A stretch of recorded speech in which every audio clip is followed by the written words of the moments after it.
Good afternoon, South Elgin. Today we have a special segment featuring an exclusive interview with the infamous Mr. Larry Lobster, who is reporting live from the depths of the ocean. Thanks so much, Amber. It's great to be part of South Elgin News. Mr. Lobster, the public has been eager to know a little bit more about you. Can you tell us more about your animal form? I belong to the genus Homerus. My family is Nymphopoda. My order is Decapoda. My class is Molluscata. My subphylum is Crustacea. My phylum is Arthropoda. And my family, which is the largest category, is Animalia. You have to say more about where you live. Well, I live in all oceans. I really like sandy, rocky, or muddy bottoms, especially by the shoreline. They're really, really freaking cool. Besides that, I want there to be algae there because it gives me cover and protection from other predators too. How do you adjust to this location? I have a pair of compound eyes made up of many different lenses which allow me to see in low light conditions. This helps me spot predators in my different environments. I also have a roadstern which protects my eyes when I fight with other lobsters. My claws even have tiny teeth in them which help me crush my prey. Lastly, I have 3 pairs of antennae which help me locate my food in the ocean. Oh, Mr. Lobster, can you give us a brief description about how your circulatory system works? Amber, my circulatory system is called an open circulatory system, and it's on my dorsal side, on my back, rather than on my ventral side, like on my front.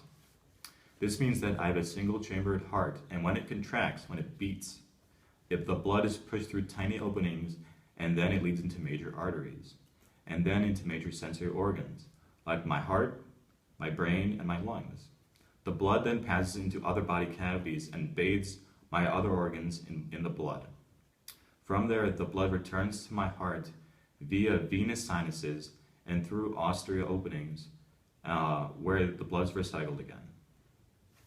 How fascinating. So how does your metabolism work? Well, Amber, I'm glad you asked. I grow my entire life, and I can even reach ages over 50.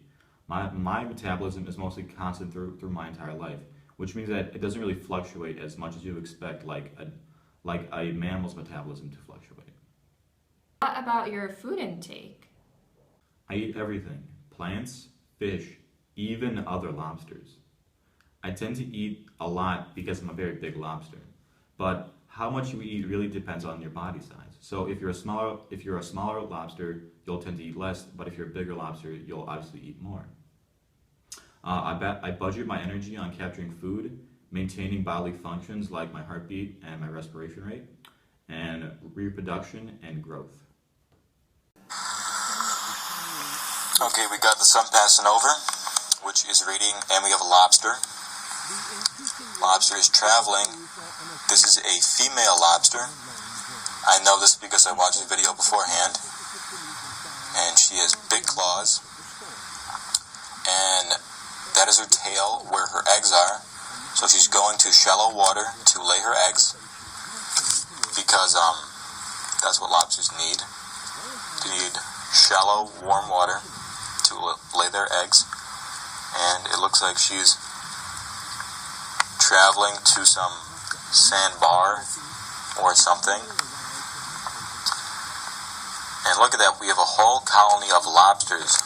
There's one, there's a second one, and it looks like they all made nests. So do you classify yourself as more of a conformer or more of a regulator?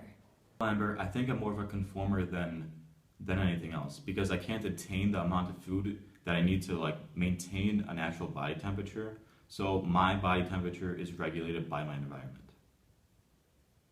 Oh, okay. So what mechanism of thermoregulation do you feel you rely the most on?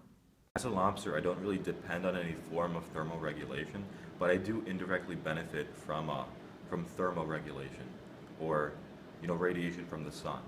So that radiation warms the water around me, and then I travel to that water where I can get heat from it. So that's like a type of convection. So that's like heat transferred through air or water. So even though I can't really benefit directly from radiation, I can be warmed through the indirect source of radiation, which goes into convection, which gives me some heat. You you so much, Mr. Larry the Lobster, for this wonderful Q&A. I really hope that our audience now has a much better understanding about you and your habitat. Is there anything else that you would like for the people to know before you leave? Anytime, Amber. But here are some fun facts about lobsters. I have blue blood, so if you cut off my hand, you won't see red blood, but blue blood. My brain is in my throat. I listen with my legs, not my ears. I taste with my feet, not my tongue. Lobsters come in all colors. We come in blue, yellow, green, orange, turquoise, daffodil, everything. We even come in spotted forms. And when you cook us, we all turn red no matter what. We even go on vacation and travel hundreds of miles to go to vast, gorgeous vacation destinations.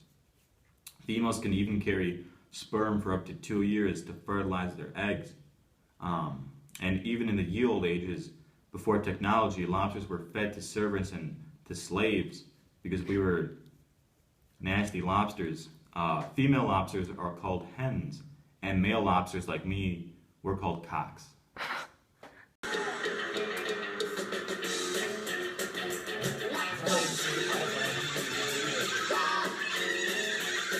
this a lobster?